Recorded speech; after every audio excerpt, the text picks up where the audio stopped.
Maharashtra cabinet के इस फैसले के क्या मायने हैं? क्या हरियाणा के जाटों की तर्ज पर महाराष्ट्र में भी गैर मराठा समुदाय को लामबंद करने का प्लान बनाया गया है? इस पर ओबीसी कार्यकर्ताओं से बात की एनडीटीवी इंडिया के संजय तिवारी ने।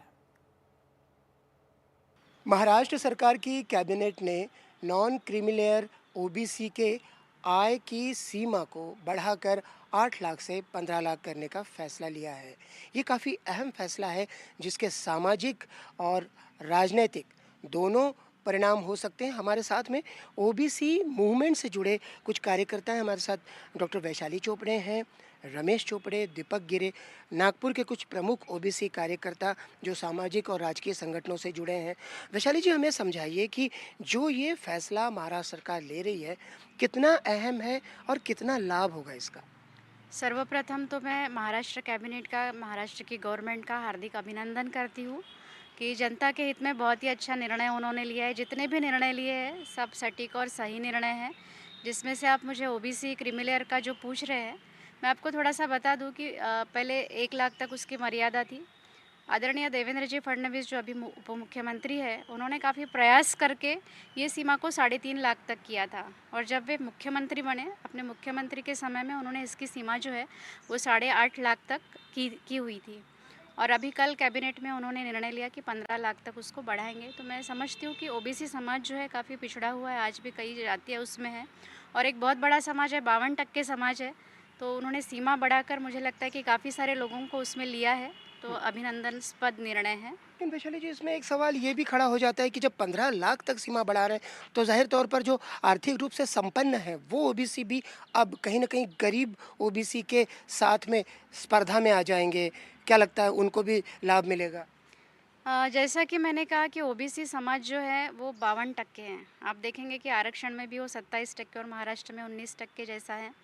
तो एक बहुत बड़ा समाज है, उसको क्रीमीलेयर की वो बढ़ाने की आवश्यकता ही थी ताकि ज़्यादा से ज़्यादा जातियों को, लोगों को हम इसका लाभ दे सके।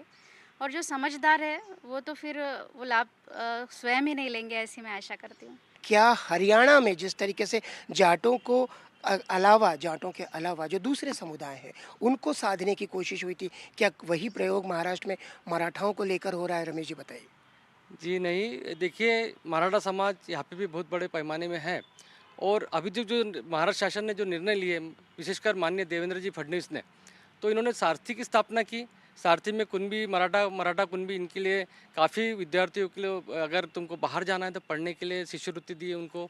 इसके पहले भी मराठा समाज के सभी मुख्यमंत्री मराठा समाज के हुए हैं, पर उनका भी मराठों के लिए आरक्षण नहीं मांगा।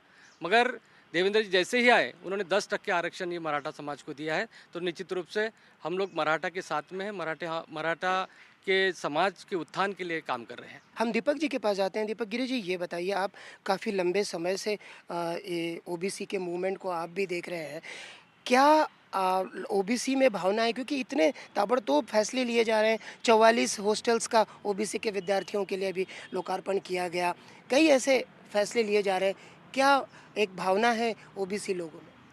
मैं आपको बताना चाहूँगी कि देवेंद्र जी का जो निर्णय है, हमारे पंडित दीनदयाल जी उपाध्याय, आप सबने उनका नाम पूरा सुना ही होगा, अंत्योदय, ये जो जातियाँ बिछड़ी हुई थी वो जातियों को एक साथ जोड़ना और जो अपन वहाँ तक नहीं पहुँच सकते थे और सबको एक करके ये सब निर्णय लेने का काम माननीय देवेंद्र जी ने यहाँ किया हुआ है। कुल मिलाकर देख सकते हैं ओबीसी के मूवमेंट से जुड़े कार्यकर्ता भी अब देवेंद्र फडणवीस की तारीफ कर रहे हैं। ये वही देवेंद्र फडणवीस हैं जिन्होंने खुले मंच पर ये कहा था कि ओबीसी का हित हमारे डीएनए में है।